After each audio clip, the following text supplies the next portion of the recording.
Barakatah Yahweh, Barakatah Yahushai, Barakatah Yahweh, Barakatah Yahushai, Barakatah Yahweh, Barakatah Yahushai, Call Holoyam, Adonai Yahweh, Bahashem, Shah Malak, Yahweh Shai, Bahashem Makakadash. Double honors to the apostles and elders, great millstone. Peace and salutations to the hopeful elect. Habayashal Dawadah, the house of King David, and to confusion of faces that look like these heathen nations, but their identity goes back to Abraham, Isaac, and Jacob, the royal holy chosen seed line. Shalom.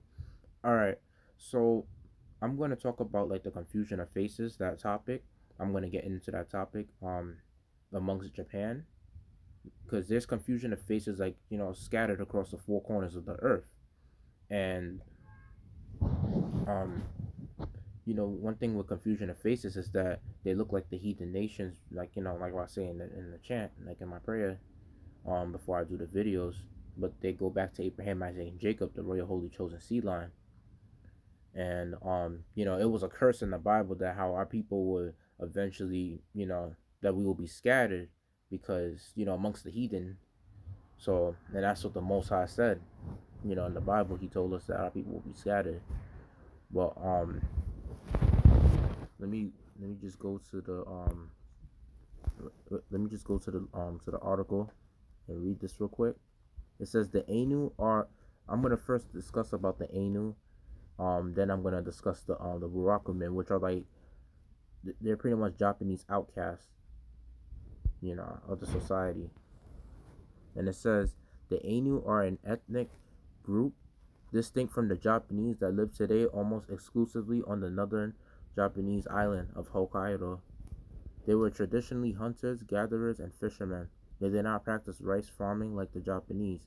They hunted bear, sea otter, deer, and other animals, gathered wild plants, and fished for whales, sea lions, swordfish, and salmon on the open seas until they were driven inland by the Japanese. The Ainu traditionally were not a homogeneous group and were usually divided into three groups: Korali Ainu, who lived on the Korali Islands in the present-day eastern Eurasia; Sakhalin Anu, who lived on the northern Sakhalin Island in present-day eastern Russia; and three, Hokkaido Anu, who lived on the Hokkaido and southern Sakhalin Island. The Ainu are quickly vanishing as a distinct and separate group of people. There are only a few hundred pure-blooded Ainu left. Government surveys counted 23,782 pure and mixed blood Ainu in Hokkaido in 2006, and several thousand in Tokyo, and about 1,000 in other places in Japan. For many centuries, the Japanese and Ainu lived in peace and intermarried. The Ainu traded furs for sake, pottery, and hunted implements with the Japanese, and also traded with the Chinese, Tungus, and Siberian tribe, and the Russians. One thing that affected the fate of Ainus was they lived between the expanding Russian and Japanese empires. That had meant the Japanese and Russians took more of an interest in Ainu land than they might otherwise they have had. Other centuries, the Ainu in Japan were driven northward and defeated in battles by Japanese. The Japanese conquest of the Ainu was slow, gradual, and not always deliberate. The Ainu periodically rose up in revolt. In the 9th century, Imperial Japan extended into northern by defeating the Ainu. They made their last stand in Honshu in 1669 outside Fukuyama Castle, where they were mowed down by superior Japanese steel and firepower. Like other indigenous people around the world, they were also devastated by smallpox and other diseases they were exposed to, and to which they had little resistance. The way the Ainu have been treated by the Japanese government is not all that different the way Native Americans have been treated by the U.S. government. Both were forced to move from their ancestral lands and pressure to assimilate. The former Aborigine Protection Law, enacted in 1899, forced the Ainus to assimilate with the Japanese and curbed expressions of Ainu cultural identity. Ainu were forbidden from using their native language and were forced to take Japanese names. They were given plots of land but banned from transferring them except through inheritance. The land that were given for the most part was the land that Japanese settlers didn't want. much of it was unsuitable for growing crops. A new law in 1997 gave Ainu official status as Japan's original inhabitants, recognized their language and culture, and gave them the legal right to be different. Since the 19th century, the Ainu have been one of Hokkaido's biggest tourist attractions. They have often been displayed and humiliated shows the way Native Americans were in the old Wild West shows. Okay, um this next text is not necessary to read, but yeah, man. You see, that's basically about our people. Our people. You know, we we will be on the land first, and then you will have these heathens like oppressing our people, giving our people land that they don't want, and taking our people from our lands and telling us like how much land we could have, and you know forcing us to assimilate in their culture and all that shit. That's basically what our people are going through. I feel like the Ainu tribes, they're more of I don't know, they look like more the Northern Kingdom um tribes, like from the Latin and the Native American tribes. you know they look like those confusion of faces, like kind of like low key in a way. But where it says right here where they suffered, like they were devastated by smallpox and other diseases they were exposed to, like the Native Americans, um well, just said like indigenous people around the world. um Let me see. Slovakia. um So yeah, in Deuteronomy 28, it basically said, "Moreover, he will bring upon thee all the diseases of Egypt which thou wast afraid of, and they shall cleave unto thee. Also every sickness and every plague which is not written in the book of this law, them will the Lord bring upon thee until thou be destroyed.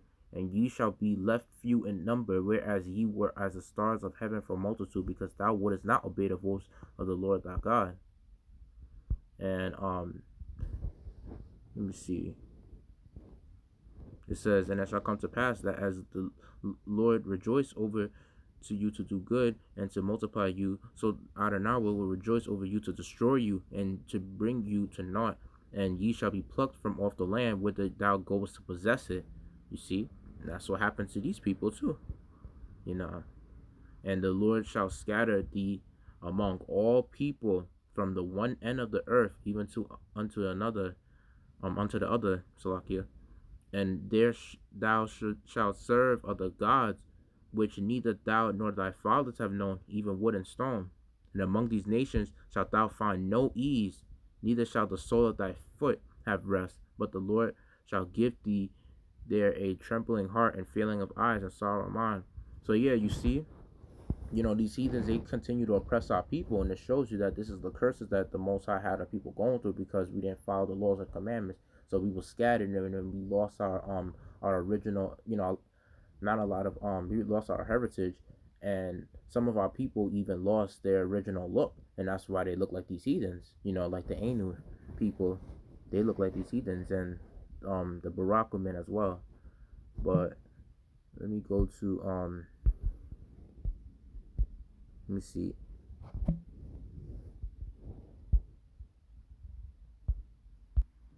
All right, and this website like explains it all right here, like about their whole history. Um, it says, let me see. I'm gonna talk about like the part where they're like kind of cursed in a way. It says Ainu still face discrimination. Ainu children that attend Japanese schools are often bullied and called Inu, Japanese for dog. About 3.8% of Ainu are on welfare, 1.3 points higher than the national average, and only 17.4% of Ainus received a university education compared to the national average of 38.5%. Wow. Ainu continue to live underprivileged lives, according to October 2008 survey by Hokkaido University Center for Ainu and Indigenous Studies and the Ainu Association of Hokkaido. The average household income of Ainu was 35,600, 40% below Japan's national average, and only 20.2% of Ainu went to college, less than half the national rate of 42.2%. Damn. Um, and it says 70% of Ainu attended high school. Of those 10% dropped out, the university dropout rate was 19.1%. Over 75% of those who abandoned plans to finish higher education did so out financial concerns. Yeah, and it says how their physical characteristics are is Ainus have light skin, lots of facial and body hair, round eyes, wavy hair, and large bodies. Unlike most Japanese men, Ainu can grow thick, wiry beards. The first anthropologists who counted them theorized that Ainu might have descended from Europeans, a theory that has since been discredited. Some people insist that Ainu don't really look that much different from Japanese. It is difficult to tell. Most modern Ainu have at least some Japanese blood in them. According to one estimate, there are probably less than 200 pure-blooded Ainus left. And it says like their religion was one thing that was bound the diverse Ainu groups together. Religion and life were intermixed. Even things like throwing away the bones had religious significance because of their association. Um, Let me see. Um, Alright, I just basically wanted to make that clear, like that there really are this, they really are like a what you call it, an oppressed people as well. So they will most likely be Israelites too, because they really are oppressed as a nation of people. And it says right here in Ezekiel 36:19, it says, "And I scattered them among the heat." Wait, yeah, and I scattered them among the heathen. They were dispersed through the countries according to their ways and according to their doings. I judged them, and that's what Yahweh Bashim Yashar did to our people, because he had to scatter our people for a way, in a way, because our people didn't do right. You know, we was worshiping all these false idols, and that's why every country we went to, there had to be a heathen there. They had to be heathens there, and they eventually punished our people. Took over, pushed our people to the worst lands, and they gave our people the worst jobs. You know, and yeah, I pretty much like Asian culture, if you ask, because it's like they really are like Japanese and Chinese culture, like it's pretty much our people's culture, like Israelites, because they said Jake is the form of all things in the scriptures, roughly paraphrasing. you know So it's like our people pretty much made up a lot of cultures. We made up a lot of these heathens. They pretty much followed our cultures. The only thing I guess our people probably followed from the heathens was, I guess, adultery, in a way, you know, like following the heathens' customs, and that's why the Most High punished our people. You know, so yeah. So, and the thing I hate about these heathens is that they act like they came up with you have Ammon and Moab. They act like they will come up with martial arts, or they came up with wearing kimonos and stuff like that, being like like they act like they came up with the practices for their country, but our people was the one that came up with those practices, because like I said, our people were scattered, and they said Jake is the form of all things. So, and there's another set of people called like the Burakumen, which are like it's a Japanese social class. They're like on the bottom of the social caste system. These are, you could tell they're like Jakes, because another like outcast group in Japan that's a confusion of face, Israelites. You know, it says right here, Burakumen, which are Japanese, which means in Japanese hamlet people, also called Eta, which is pollution abundant. They are outcasts or untouchable Japanese minority, occupying the lowest level of traditional Japanese social system. The Japanese term Eta is highly pejorative, but prejudice has tended even to tarnish the otherwise neutral term Burakumin itself. And it says, although the class was officially abolished in 1871 under Emancipation Act of Meiji period, vast numbers of Burakumin continue to live in ghetto-like communities throughout Japan, and many are still relegated to unskilled and poorly paid occupations. that sounds similar to how Edomites in America, how they treat Jake, and how they treat Jake, and which is so-called blacks, Hispanics, Native Americans, Seminole Indian, Latinos. Yeah, that's how they treat our people. Um, Identification as a Barakuman is often sufficient to prevent or void participation in a marriage, a contract, or employment in any non-Barukaman occupation. No official census exists, but about 6,000 segregated communities of Barakuman contain a total population variously estimated at between 1 million and 3 million. Wow, so that's a lot of Barakumans there, man.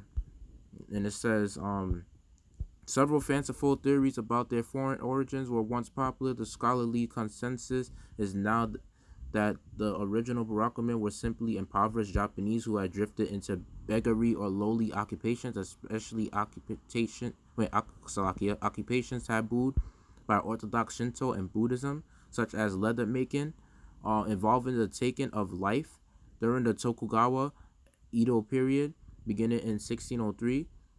Feudal laws cast the Barakuman officially into segregated communities and occupations, and by the early 18th century had forced on them certain badges of status, the wearing of special clothing and hairstyles, the avoidance of other households, the observance of curfews, and prostration before their betters.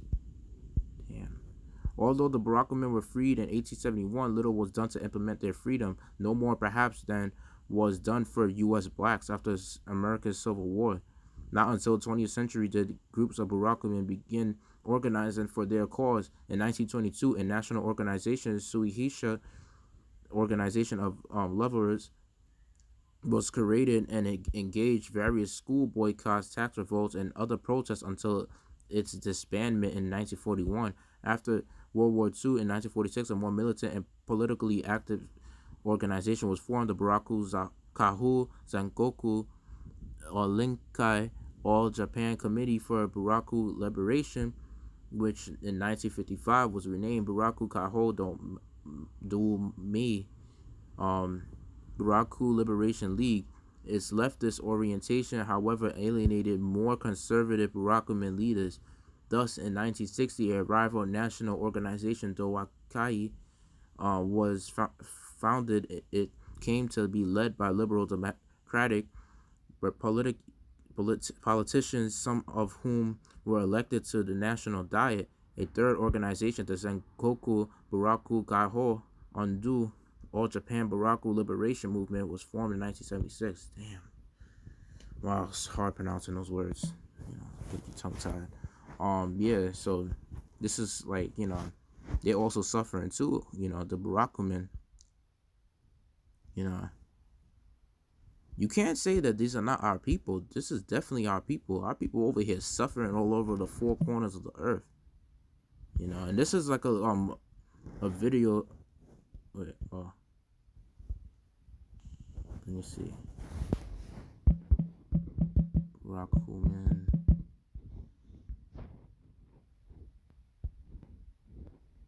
I want to talk about a minority group, and I know what you're already thinking. Thank God, finally, an upper middle class white guy. First, that's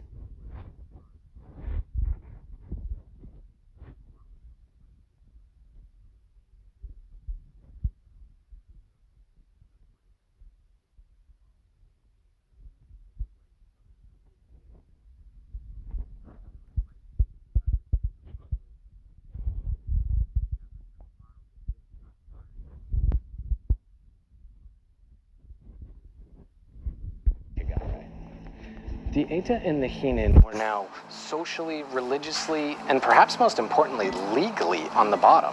So far on the bottom, in fact, that they were below the system. The Eta had done jobs that were historically necessary but religiously unacceptable. For example, tanning the hides, cutting the meat, dealing with the dead. Pretty much non-stop kagare, no way to get clean. The Hinin, on the other hand, did jobs that society just wished didn't happen. Prostitution, begging, criminals. And actors. actors.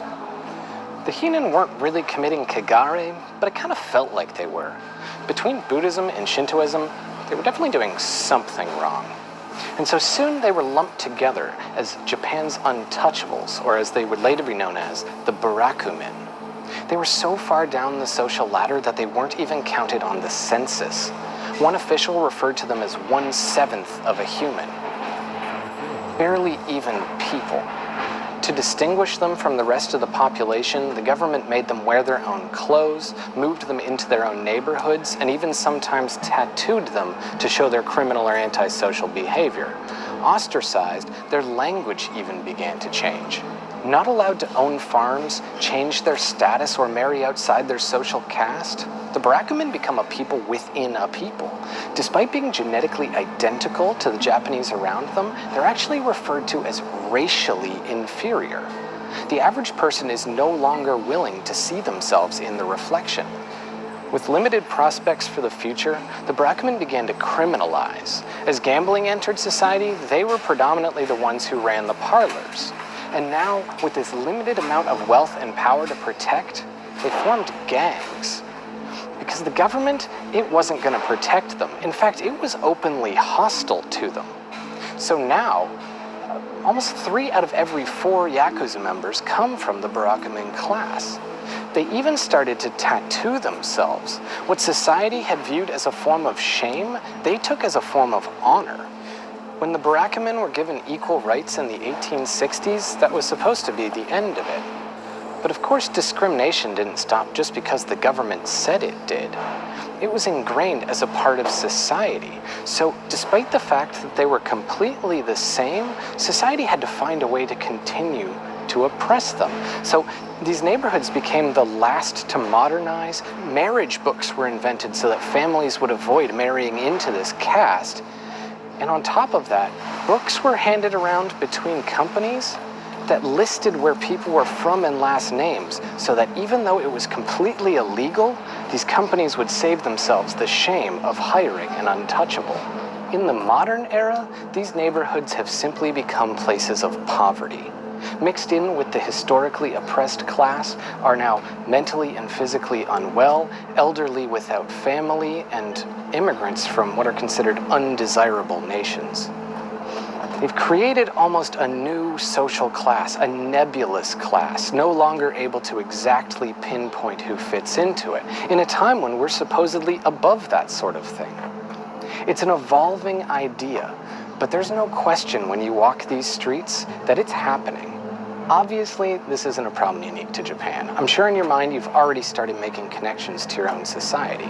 All it really takes to destroy a people is to take away their future, to take away the potential of their children. It's so easy to pinpoint problems on the characteristics of the subgroup, to say that it's race, religion, country of origin. But the Barakumin are less likely to get a good education, more likely to be unemployed, and in turn, more likely to become criminals. But they're the same as everybody else. This is Rare Earth.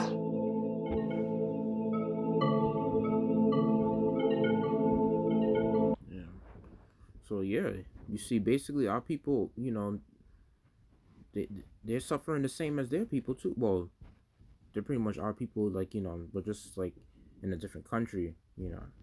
They're suffering just as well. So that's how you know that these, Barackmen are also like they're Jakes too, and the Ainu tribes as well. They're also Jakes because they suffer discrimination and they're considered as outcasts of the society. You know, and they're catching nothing but pure hell in the countries. You already see the communities. The communities look like they live in shitholes. Just like how Jake is living in America and in other parts of the world. We living in they got us living in slum houses, run by slumlords, and they got us living like they got our people living projects and stuff like that. You know, they do not care about our people whatsoever. They don't care at all.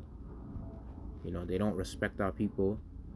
The government could say like they passing out laws and stuff like that, like the same shit they did in America. They passed out the 13th Amendment, um, you know, to abolish slavery, and the 14th Amendment and 15th Amendment, all that other shit.